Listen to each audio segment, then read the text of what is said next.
नमस्कार दोस्तों, स्वागत है आप सबका आज की क्लास में। दोस्तों आज की क्लास में एक छोटा सा बहुत ही इंपॉर्टेंट टॉपिक डिस्कस करने वाला है, हीट बजट, जिसमें बच्चों को काफ़ी ज़्यादा प्रॉब्लम आता है। So let me make you understand that कैसे हीट बजट एक्चुअली वर्क करता है। बट उससे पहले हमें समझना पड़ेगा दैट हीट बजट है क्या। आप घर में आपके पापा मम्मी घर का बजट चलाते हैं, है ना। इसका मतलब क्या हुआ दैट आपके पापा मम्मी या से फॉर एग्जांपल अगर 1 लाख उनका इनकम है तो बजट में होता है दैट घर में कितना खर्चा करना है घर को चलाने के लिए। से फॉर एग्जांपल 50,000 रुपीज घर का खर्चा है तो बाकी 50,000 रुपीज सेविंग हुआ। All right, so that is what called budget, that हाँ भैया इस बजट में हमें चलाना है। वैसे ही जो है ना हीट का बजट होता है। और हीट किसका, कौन सा हीट बोल रहे हैं, वो वाला हीट जिससे हमारे अर्थ को एनर्जी मिलता है। हमारे अर्थ को एनर्जी मिलता है सन के हीट के थ्रू, राइट। तो सन का एक पर्टिकुलर प्रोपोर्शन जो है ना वो अर्थ में हिट करता है in the form of short wave radiations, और वो फिर बाउंस बैक करके जाता है in the form of long wave terrestrial radiations. Now short wave, long wave, ये क्या होता है भाई। देखो कभी भी जो एनर्जी आती है ना वो वेव के माध्यम से आती है, राइट। इसको कहते हैं, ऐसे करते हैं वेव, राइट, जिसमें क्रस्ट होता है, ट्रफ होता है, राइट। अब दो कंसेक्यूटिव क्रस्ट और ट्रफ के बीच में जो डिस्टेंस होता है ना इसको हम लोग कहते हैं वेवलेंथ। ऑलराइट, तो ये जो हम लोग बोलते हैं ना दैट सन से जो एनर्जी आ रहा है ये शॉर्ट वेव रेडिएशंस है, मतलब इसका वेवलेंथ जो है ना वो छोटा है। ऑलराइट, और जब ये आपका जाके फिर से वापस लौटता है तब ये वेवलेंथ जो है बड़ा हो जाता है, ठीक है।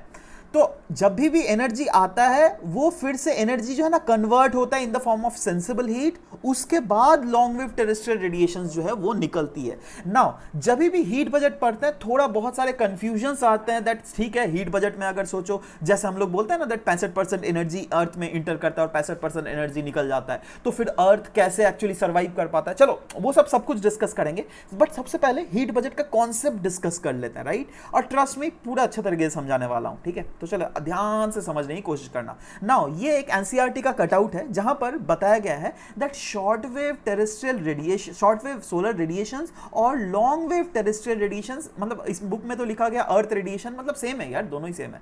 लॉन्ग वेव टेरेस्ट्रियल रेडिएशंस, अर्थ रेडिएशंस बिल्कुल सेम है, राइट।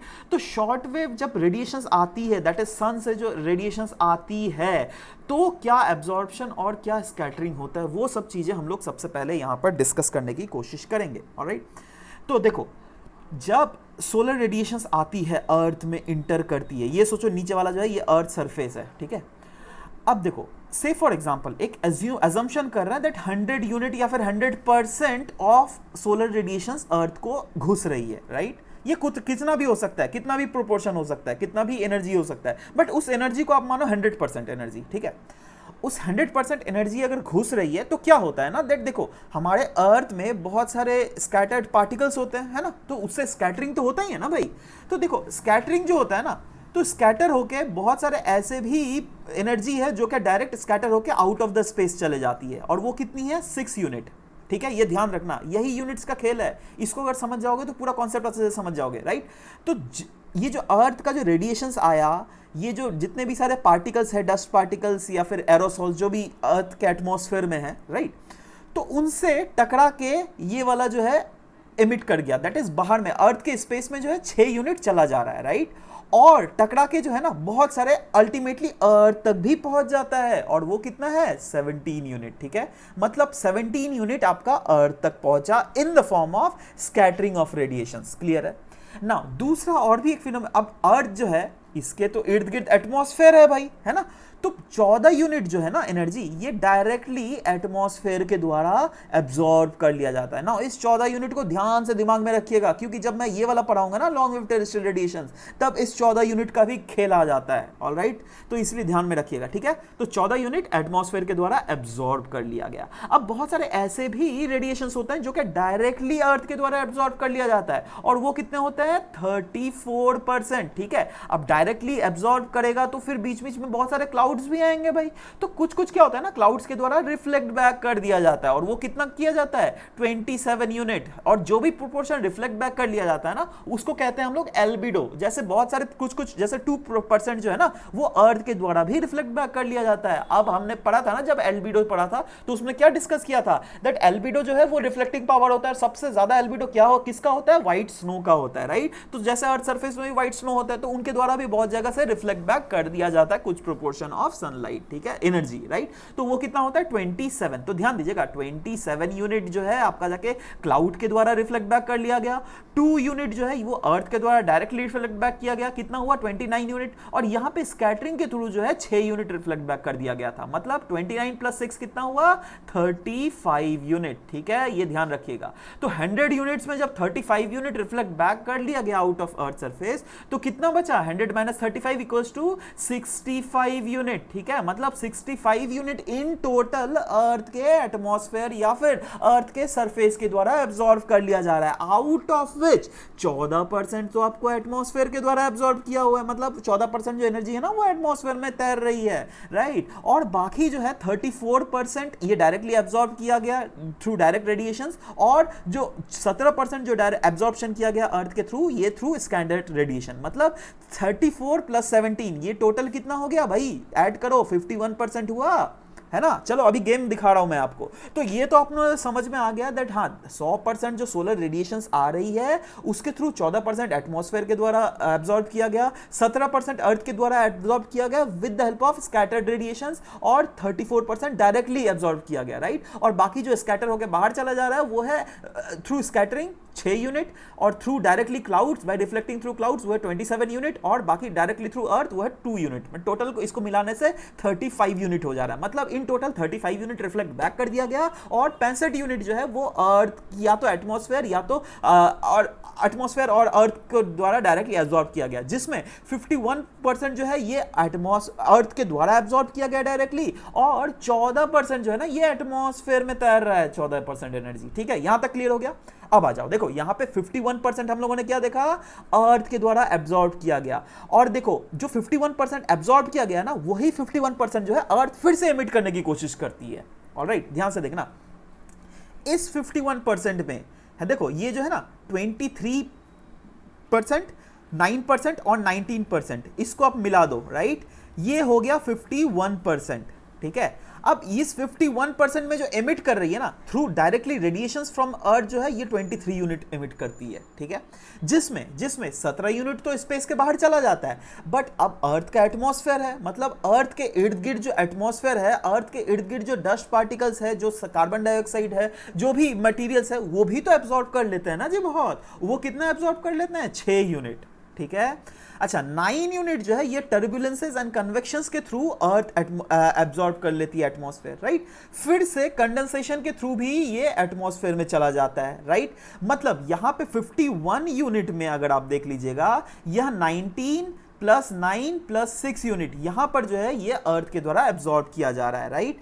तो आप देखो 19 प्लस 9 यूनिट ये कितनी हो रही है आपके जाके 28 प्लस 6 ये कितना हो रहा है आपका जाके 34, क्लियर है, प्लस 6, है ना।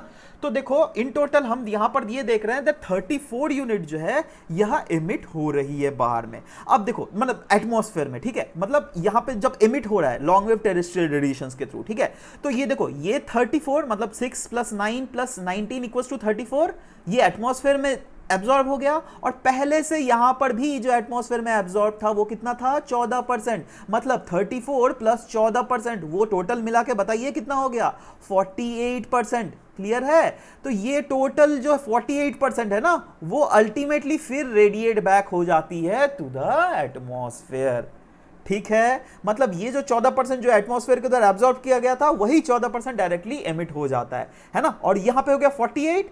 अब आप बोलिएगा दैट सर यहां पर तो आपने बताया दैट हाँ 65% घुसा और 35% ऊपर रह गया, तो 65% जब घुसा तो 65% तो बाहर भी निकलना चाहिए, जी हाँ, 62% बाहर निकलना चाहिए। कैसे निकल रहा है देखो, ये 48 हमने बोला है ना, और डायरेक्टली भी हम लोगों ने बोला था ना, डायरेक्टली रेडिएशन अर्थ के थ्रू जो है वो 17% बाहर निकल जाता है। ऐसे तो 23% निकल रहा है, बट 17 और 6% जो है एटमॉस्फेयर के द्वारा एब्जॉर्ब कर लिया जाता है, जो कि बाद में अल्टीमेटली फिर से निकलता है। तो ये 48 प्लस 17, इसको आप टोटली मिला दो, आपको कितना मिलेगा? 48 प्लस 17 इक्वल्स टू 65। कैलकुलेट करके देख लो, है ना।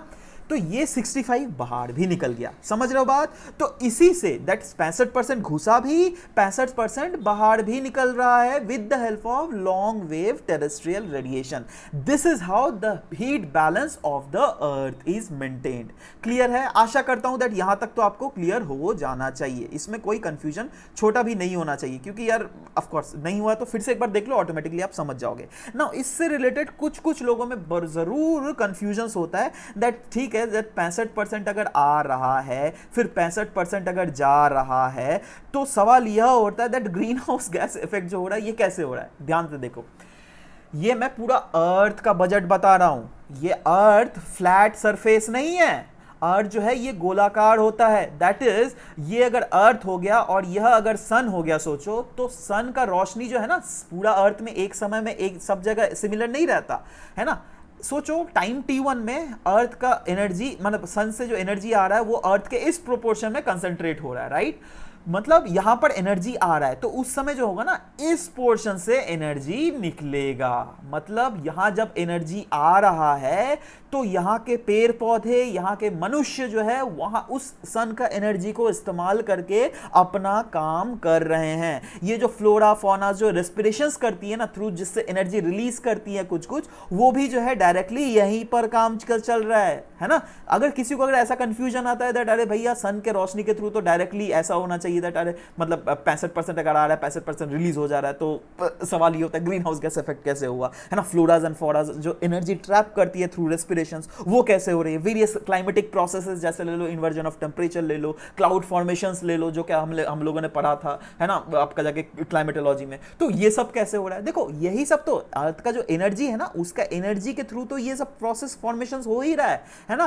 बट क्या होगा ना दैट अभी सोचो टाइम t1 में सन इधर है, राइट, बट टाइम t2 में जब ये portion of the earth revolve करके इधर आ जाएगा, तब क्या होगा, ये वाला पोर्शन ऑफ द अर्थ जो है फिर से रिवॉल्व होकर इधर आ जाएगा। मतलब इस वाले पोर्शन ऑफ अर्थ में तब जो है एनर्जी मिलेगा, है ना, और उस समय जो वेरियस प्रोसेसेस जो है वो इस पोर्शन ऑफ अर्थ में चलेगा, और तब एनर्जी रिलीज कहां होगा, लॉन्ग वेव टेरेस्ट्रियल रेडिएशंस के थ्रू दूसरा साइड ऑफ अर्थ में। क्लियर है?